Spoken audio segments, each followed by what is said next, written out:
تھوڑا بہت آزادی رہا ہے، اس کو چاہیے وہ حج کی سعادت ضرور حاصل کرے۔ اور نبی پاک صلی اللہ علیہ وسلم نے فرمایا تم حج کے لیے مال لگاؤ، مال۔ اللہ رب العالمین مال خرچ کرنے والے کو ایک حدیث میں فرمایا 1 درہم کے بدلے 700 گنا اللہ پاک اجر عظیم عطا فرمائے گا۔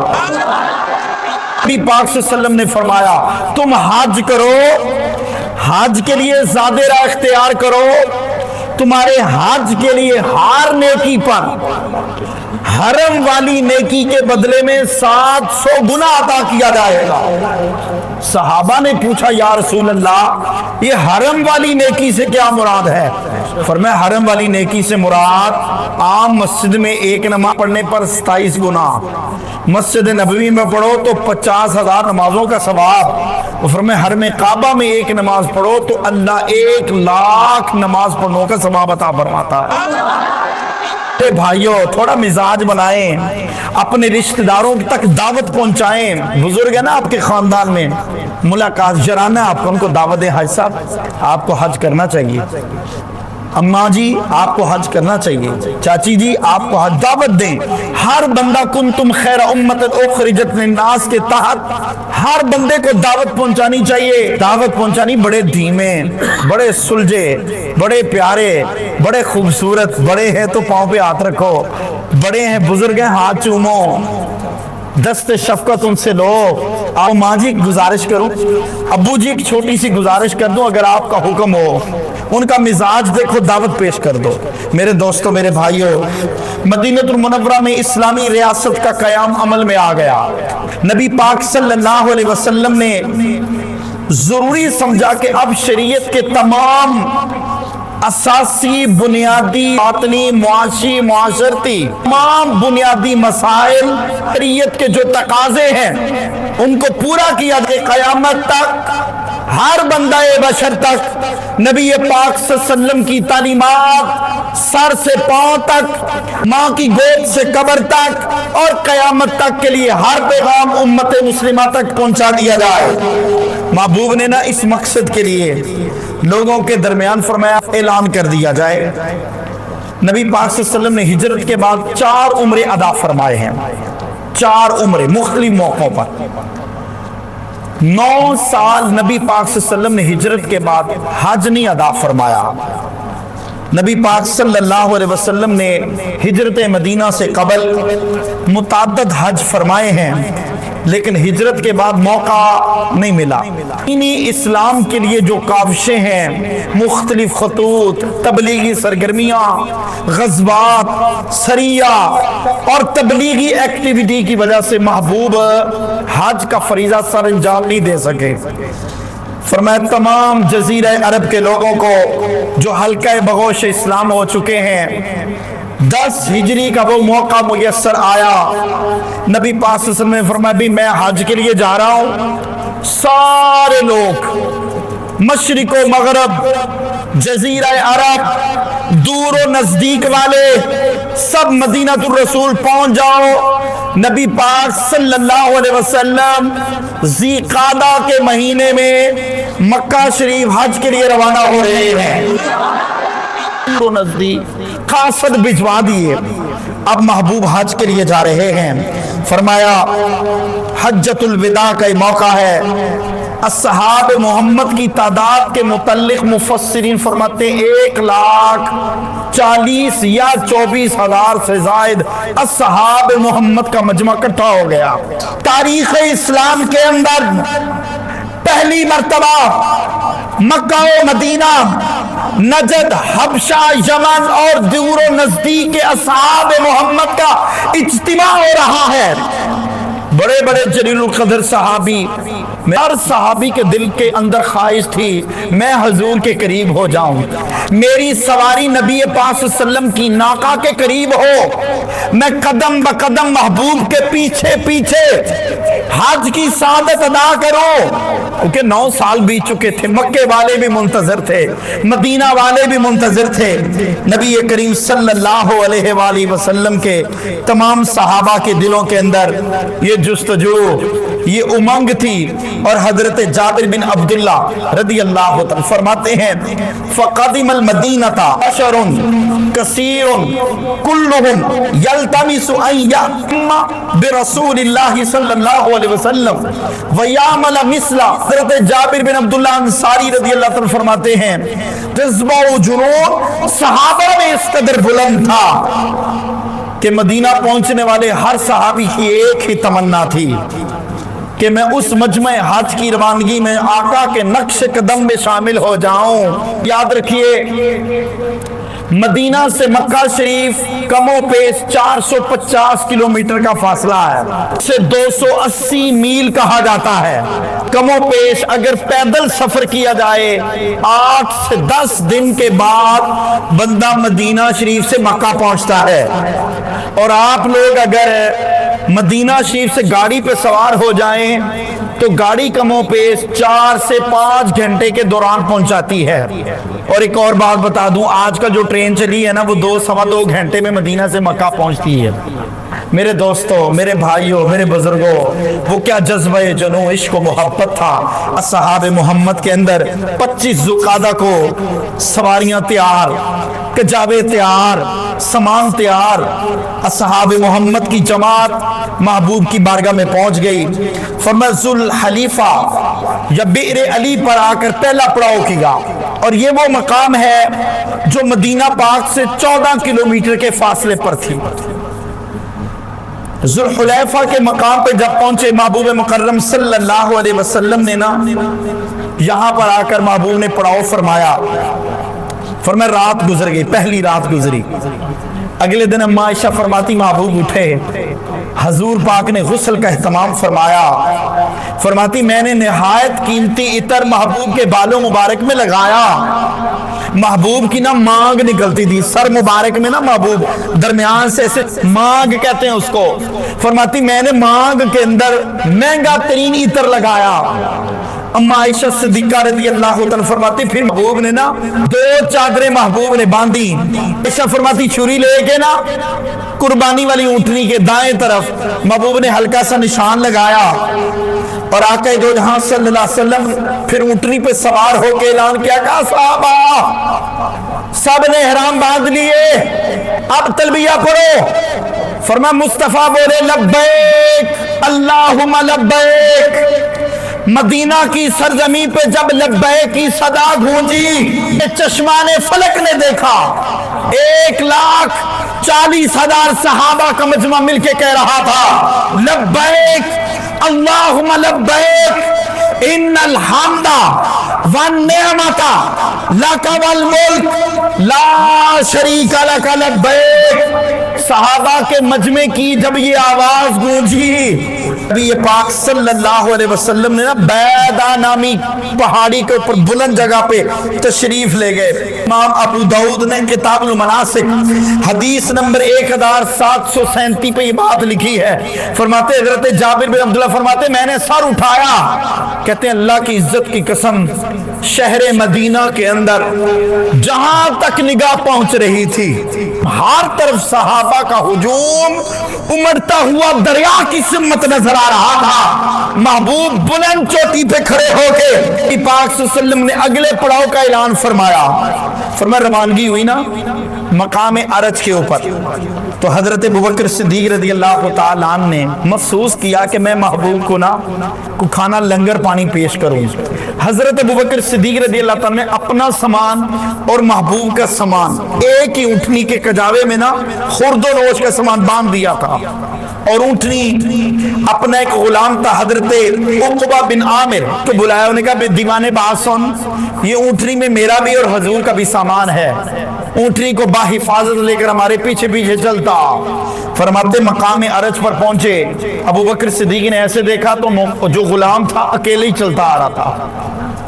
آپ بڑے حیران ہوئے، حیرانگی کی نظر سے غلام کو بلا کر بات سن، اونٹنی کدھر ہے؟ اس نے کہا جی کل شام سے اونٹنی گم ہو گئی۔ ادھر توجہ رکھنا ذرا، حضرت ابوبکر صدیق رضی اللہ عنہ پہلا مسلمان، پہلا صحابی، نبی نے جسے ہر قدم پر دعا دی، وہ افضل البشر بعد الانبیاء ہے، وہ جانے صداقت، وہ جانے وفا ہے، فرشتے اسی کی اداؤں پہ عاشق، اسی کی نمازوں دعاؤں پہ عاشق، وہ نبیوں سے کم ہے مگر اماموں میں اعلیٰ، محمد سے ہر دم وفا کرنے والا۔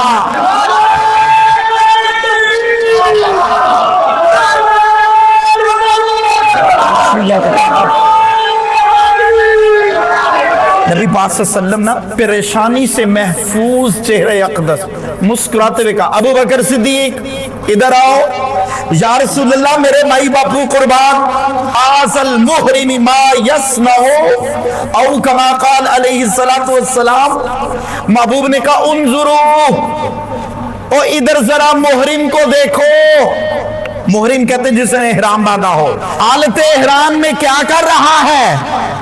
اور میں سب صحابہ منتظر ہو گئے، عرض کی میرے مائی باپو قربان یا رسول اللہ، اونٹنی گما بیٹھا ہے، جس اونٹنی پہ زادے رہا تھا میرا آپ کا۔ فرمایا حضرت سیدنا فضالہ اسلمی رضی اللہ، پتہ چل گیا، دوڑ کے حضور کی بارگاہ میں آئے، حلوہ شریف لیا، حلوہ شریف اور پیش کیا، دسترخوان بچھایا، کہا یا رسول اللہ حلوہ شریف قبول کرو۔ آج لوگ نا حلوے پہ چیم کوئیاں کرتے ہیں، کوئی کدو شریف پہ چیم کوئیاں کرتے ہیں، خدا کا خوف کرو۔